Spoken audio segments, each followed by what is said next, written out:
The Shedeur Sanders saga in Cleveland has gone from intriguing subplot to full-blown quarterback controversy. And the Browns haven't even hit preseason week 2. At the center of it all, a fifth-round rookie who's gone 9 in practice, tossed multiple touchdowns, and still hasn't sniffed a first-team rep. That's not just a football decision anymore. That's a story. Let's talk about it. If you're into the real story and all the messy twists they don't show on highlight reels, go ahead and subscribe. And if you're sticking around to see how this Browns QB chaos plays out, you should definitely be subscribed. It's day 5 of training camp, and once again, Shedeur Sanders is slicing through Cleveland's second and third string defense like it's a walkthrough. He's not just accurate, he's clinical, hitting receivers in stride, anticipating breaks before they happen, extending plays with his legs without ever looking rattled. It's a kind of performance that would normally catapult a young quarterback up the depth chart, except here's the twist, it hasn't. Instead, the Browns' coaching staff has kept the rotation frozen. Joe Flacco continues taking all the first-team reps. Dillon Gabriel is still getting the nod ahead of Sanders. And the only quarterback whose absence could have changed things, Kenny Pickett, is recovering from a hamstring injury that will keep him out 4 to 6 weeks. The door is wide open. And somehow, Sanders is still knocking from the outside. To say fans are frustrated is putting it mildly. The internet is buzzing. Commentators are baffled. Local reporters are starting to ask louder questions. Because the question isn't whether Sanders has earned a shot with the ones. It's why he hasn't gotten one yet. Let's start with the performance itself. Completing 9 straight passes in any NFL training camp context is impressive. Doing it under live drills against grown men fighting for roster spots is something else entirely. Sanders isn't padding stats in skeleton drills.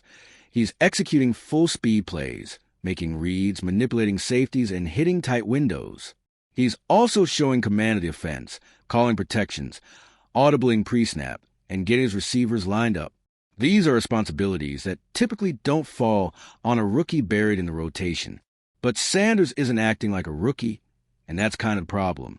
The NFL, and especially traditional coaching staffs like Cleveland's, have a deeply entrenched hierarchy.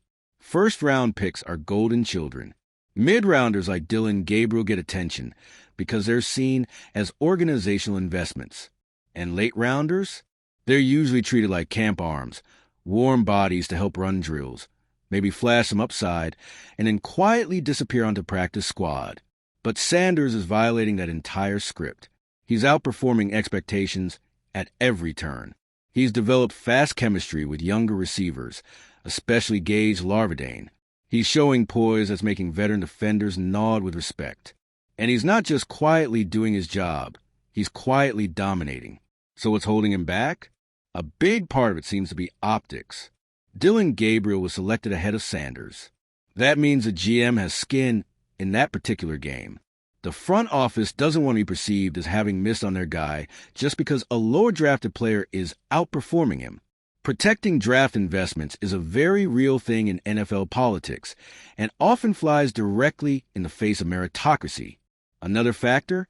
Coaching conservatism. Kevin Stefanski has made a career out of prioritizing stability and control. He's not the type to throw a young quarterback into the fire just because of a good week of practice. But here's the problem. This isn't just a good week. This is now a pattern. Sanders has strung together consistent, high-level practices. And with Pickett sidelined, the calculus should change. Yet it hasn't, and that's becoming more glaring by the day. Let's zoom in on the mechanics.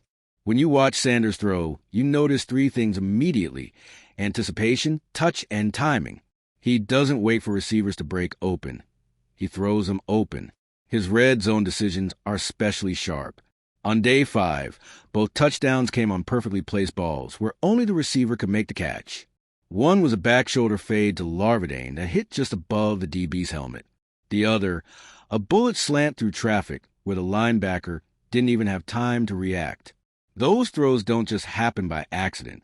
They require film study, anticipation, and elite spatial awareness. Traits that don't usually come this early in a rookie's development arc. Even the mistakes, yes, he's had a few, are instructive.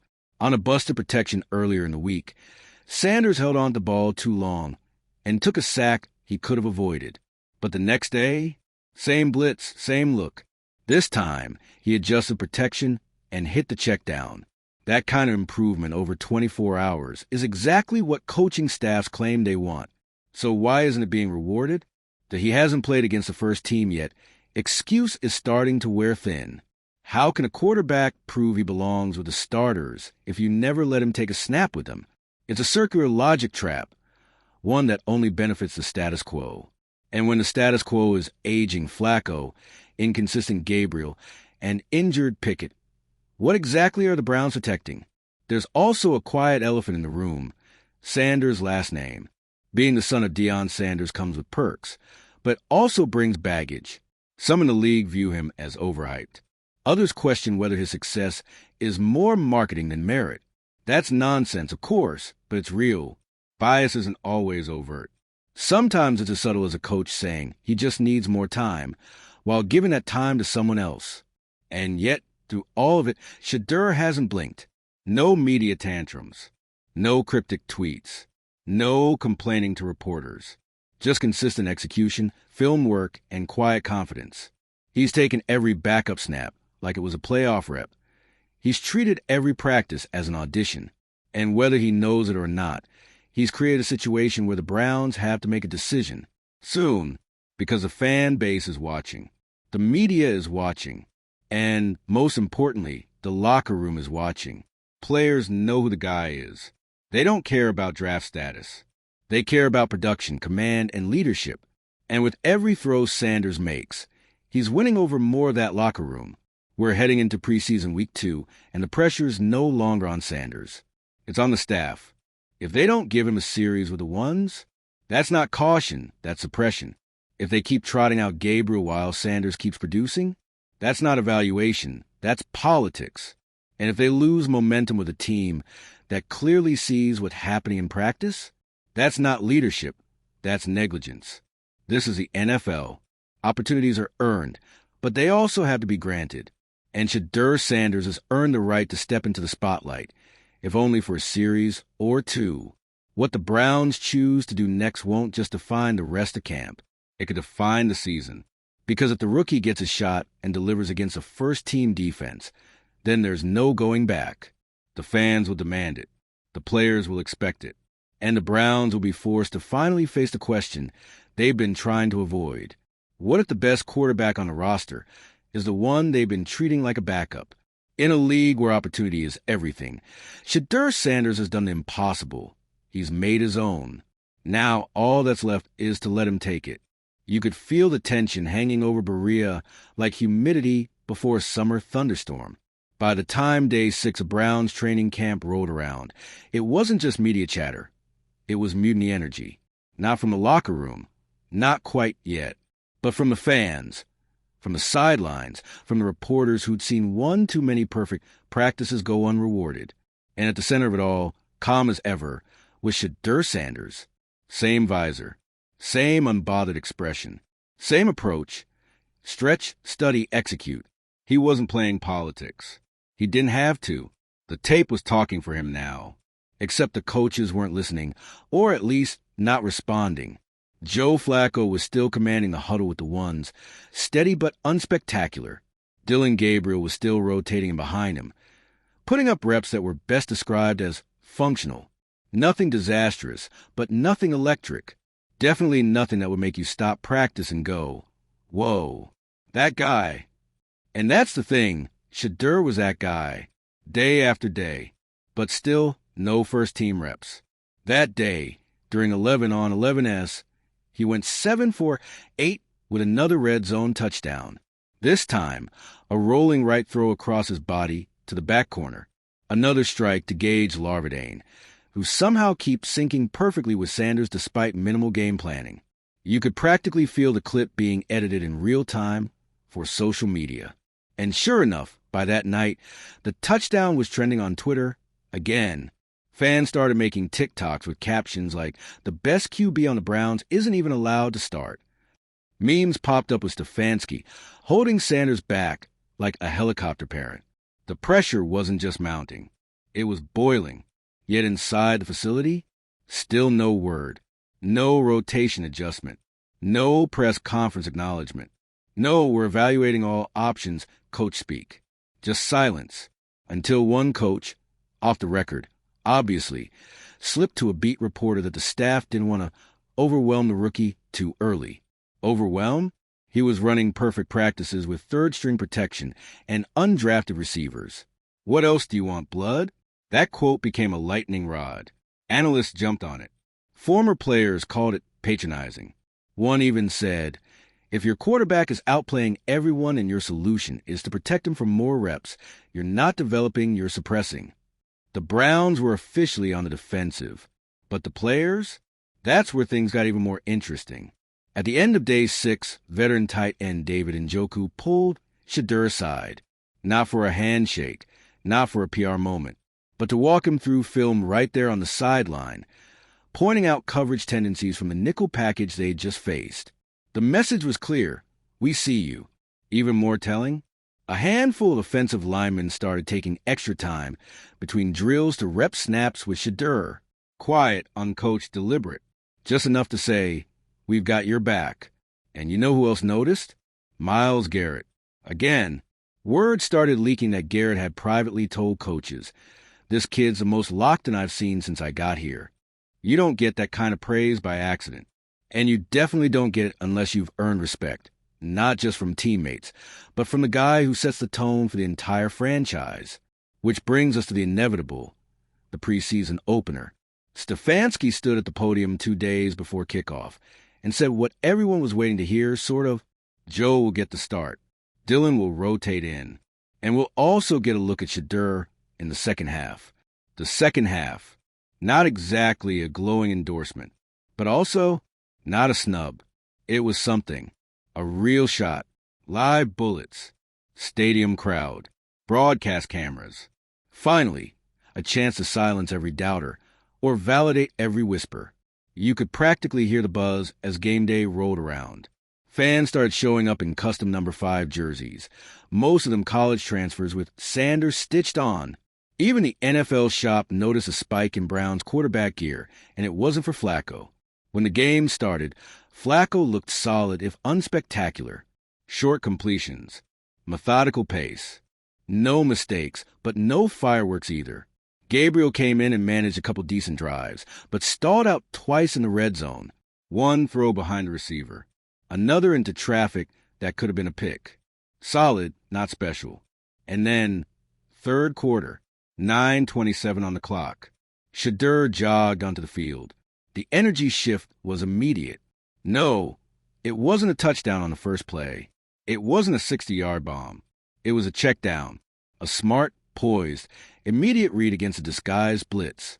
He hit the back in stride, moved the chains, reset the offense. Then it was a slant, a fade, a QB keeper that drew a collective gasp before he slid just past the marker. You could feel it. The confidence. The calm. 2 drives later, he capped a 12-play series with a gorgeous rollout strike in the back of the end zone. Another one to Larvadain. Of course. They celebrated like they'd been doing it for years. Because in a way, they had. In practice. Quietly. Repeatedly. Now, finally, everyone else was seeing it. By the time the game ended, Shedeur had gone 8-4, 10 for 92 yards and a touchdown. No sacks. No turnovers. QB rating in the 130s. And the most important stat? Energy. The entire stadium had felt his presence. After the game, reporters peppered Stefanski with questions. Was this enough to earn him more reps with the ones? We're evaluating all our options, Stefanski said. He played well. We'll take a look at the film. A classic dodge. But the film? It told a story the Browns can't ignore. And neither can the fans. By morning, Twitter was ablaze. Let Shedeur cook was trending. NFL analysts started debating if he should leapfrog Gabriel and Flacco. Sports radio lit up with callers demanding more. Even ESPN ran a segment called, Are the Browns Sitting on a Star? The pressure was back, and stronger than ever. And yet Shedeur, back at practice the next morning. Early, quiet, visor on, first in line for warm-ups. Laughing with Gage. Going through snaps with the backup center. Still not complaining. Still not campaigning, just preparing, because he knows something the Browns are only beginning to realize. The longer they wait to give him a real chance, the more inevitable it becomes, because talent doesn't lie, tape doesn't lie, and momentum, that doesn't just build, it erupts. By the time Shedeur Sanders stepped off the field after his first NFL preseason game, the conversation had shifted, not just on Twitter, not just in Cleveland, but inside the Browns facility, where the whiteboards and spreadsheets were suddenly at war with the eye test. It wasn't supposed to happen like this. The Browns had spent the offseason carefully constructing a quarterback room built for stability. Joe Flacco, the seasoned vet, Dillon Gabriel, the controllable draft pick, Kenny Pickett, the reclamation project, Shedeur Sanders, just a fifth-round flyer, a long-term project, maybe a preseason body, someone who'd probably end up on the practice squad or sit behind a clipboard all year. But after one half of live action, the entire organizational roadmap had combusted. Inside the building, battle lines were forming. On one side, the analytics crew, guys with titles like Senior Offensive Analyst and Data Innovation Strategist, argued that Shedeur's sample size was too small to change the pecking order. They cited protection calls he didn't have to make, second-string defenses, and clean pockets. On the other side, the coaches, not all of them, but enough to make waves. Because what they saw wasn't just numbers, it was presence. They saw a rookie command the huddle with absolute authority, a kid who read defenses, chained protections, and never once looked rattled. A quarterback who made it all look easy. Quarterbacks coach Alex Van Pelt reportedly told Stefanski after the game, he's ahead of where we expected by about 4 months. 4 months. That's the kind of head start you don't ignore, unless you're terrified of what it means. Because giving Shedeur real first-team reps means admitting the process failed. It means a fifth rounder with a developmental label might be better, right now, than the guys you traded for, drafted higher, or signed contracts with six-figure bonuses. And that's a hard pill to swallow in NFL front offices, where egos stretch wider than the practice fields. Meanwhile, Shedeur was back at it the next morning. Early, quiet, first one in, last one out. Not saying a word about the hype storm swirling around him. Reporters tried to get a quote. How did it feel out there, lighting up the field like that? Shedeur smiled. It's just football. We've got another one next week. Just football. Tell that to the front office, where GM Andrew Berry was reportedly holding impromptu meetings with scouts and personnel directors, reevaluating their entire quarterback roadmap. Sources inside the building described the vibe as tense. Because now, the math didn't match the momentum. Do you slow roll the hot hand and risk alienating fans? Or do you lean into the Shedeur effect, give him real competition, and let the chips fall where they may? For Kevin Stefanski, it was a no-win situation. Flacco was doing everything right. Mentoring the room, running the system, not making waves. But he wasn't elevating it either. The offense moved, but it didn't pop. Dillon Gabriel? Still streaky, still stiff under pressure. A guy who looked like a project even in scripted series. And Shedeur, the guy who wasn't supposed to matter this soon, he had the pulse of the locker room. And worse, for the veterans, he had the crowd. You could feel it during warm-ups in week 2 of the preseason. Fans cheered louder for Sanders than anyone not named Nick Chubb. When he stepped onto the field, the stadium literally shifted. People leaned in. Phones came out. Because the buzz wasn't artificial anymore. It was real, organic, earned, and he backed it up again. This time, against a few more first-string defenders, Sanders led 2 scoring drives, including one 2-minute drill that showcased everything you want in a starting quarterback: awareness, urgency, accuracy, and trust in his weapons. The most talked-about play? A 28-yard dart down the seam to a backup tight end, placed perfectly between 2 defenders. It wasn't flashy. It was surgical, and it told coaches what they needed to know. This wasn't just a hot hand. This was something real. That night, Stefanski couldn't dodge the questions anymore. Is Shedeur Sanders in the mix to start week 1? He paused. We're going to evaluate everything, he said. We're lucky to have competition in that room.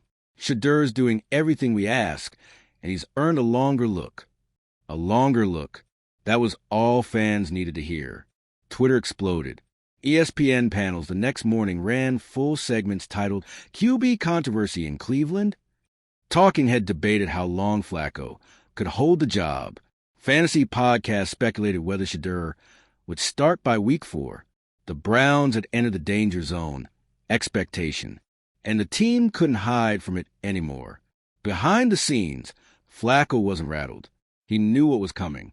The writing was on the wall. He'd been in the league long enough to know how quickly things shift. He reportedly pulled Shedeur aside and told him, "If you get your shot, don't give it back. Stay sharp. Stay quiet. And when it's your huddle, own it." That's the thing about veteran quarterbacks. The good ones, they know when it's someone else's time. And they don't fight it, they mentor it. Shedeur didn't take it for granted. He kept his routine the same. Same seat in meetings. Same warm-up order. Same post-practice film sessions with Larvadane. But the tone had changed. Now, he was the one players started gravitating to. Running backs began taking extra reps with him. Linebackers started chatting him up about defensive tendencies. Even Myles Garrett was seen offering advice during red zone sessions. He wasn't a camp body anymore. He was becoming the guy. Internally, the Browns weren't quite ready to hand him the keys. But the preseason finale? That would be the tipping point. The plan was clear. Split reps evenly between Flacco and Sanders. Gabriel would sit. This was no longer about draft order. It was about output. And Sanders knew it. He came out firing. For completions in a row. 2 third-down conversions. 1 touchdown on a designed QB rollout. Flashing that rare combination of timing, athleticism, and command. Flacco responded with a touchdown of his own. He wasn't going down without a fight. But the gap had closed. And the upside? It was leaning Sanders. The Browns entered the final week of camp with more questions than answers. Do you ride with the rookie and risk the volatility? Or do you play it safe and hope the spark doesn't dim? Either way, one thing was clear. Shedeur Sanders had gone from invisible to inevitable, and the clock was ticking.